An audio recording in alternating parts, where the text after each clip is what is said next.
নমস্কার দর্শক বন্ধু, আমি জ্যোতিষ দেখছি অনয় শাস্ত্রী। আজকে 8ই জুন রবিবার।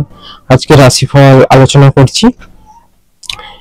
আজকে রাশিফল শুরু করছি মেষ রাশি দিয়ে। আত্মবিশ্বাসে কর্মে সাফল্য অবশ্যই পাবে। এবার আসছি বৃষ রাশি, যারা প্রেম রিলেটেড ব্যাপারে সমস্যা আছে তার জন্য শুভ বার্তা বা শুভ খবর পেতে পারো।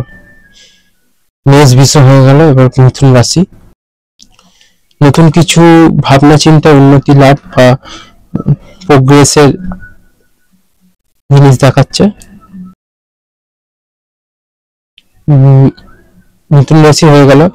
এরপর আছে কর্কট রাশি। কর্কট রাশির ক্ষেত্রে পারিবারিক শান্তি প্রাপ্তি বা পারিবারিক শান্তির দিকে উন্নতি,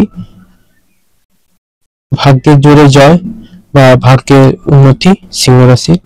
কন্যা রাশির হচ্ছে সতর্ক থাকুন, এটা সম্পর্ক নিয়ে বিপদ ঝামেলা ঝঞ্ঝট হতে পারে।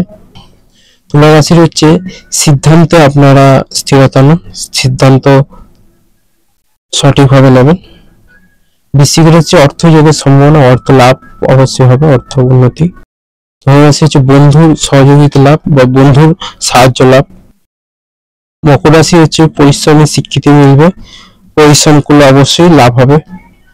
কুম্ভ রাশি হচ্ছে প্রেমে নতুন সূচনা বা প্রেম বৃদ্ধি বা প্রেমে নতুন সুযোগ। মীন রাশির হচ্ছে মানসিক দিক দিয়ে প্রশান্তি কিংবা মানসিক দিক দিয়ে আপনাদের শুভ কিছু হওয়া বা মানসিক উন্নতি, মানসিক মনের চিন্তা ভাবনা উন্নতি, এগুলো হবে। তা আজকে রাশিফলটা এখানে শেষ করছি। কেউ যদি গভীর কোনো সমস্যা বা সংকটে থেকে থাকে অবশ্যই আমার সঙ্গে যোগাযোগ করো। অবশ্যই তোমাদের সঠিক রাস্তা অবশ্যই করে দিতে পারবো। অবশ্যই 100% চ্যালেঞ্জ গ্যারান্টি সহকারে আপনাদের কাজগুলো অবশ্যই করি। এখানে অনুষ্ঠান শেষ করছি। জয় মাতারা, জয় গুরু।